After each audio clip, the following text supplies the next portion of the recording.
দিন শেষে সবাই আসক্ত, কেউ ধোকায় আর কেউ মায়ায়। কিছু জিনিস ভাগ্যে না থাকলে কান্না করেও পাওয়া যায় না। তুমি আমার সেই চাওয়া, যেই চাওয়া কখনো হবে না পাওয়া।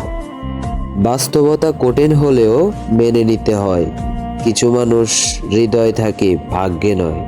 মায়া জিনিসটা বড়ই অদ্ভুত, না দেয় বলতে, না দেয় ভালো থাকতে। ভেঙে পড়ার কিছুই নেই, একা বাঁচতে শিখো, চিরদিন কেউ পাশে থাকে না। যার হারায় সেই বুঝে হারানোর যন্ত্রণা কতটা কষ্টদায়ক। প্রতিটা মানুষ সুখী তার নিজ নিজ কল্পনা থেকে। আমি তাকে এখনো ভালোবাসি, কিন্তু তাকে আটকিয়ে রাখার সাধ্য আমার নাই। যে বোঝে নাই মুখের কথা, সে কিভাবে বুঝবে হৃদয়ে জমে থাকা ব্যথা। ভিডিওটি সম্পূর্ণ দেখার জন্য ধন্যবাদ।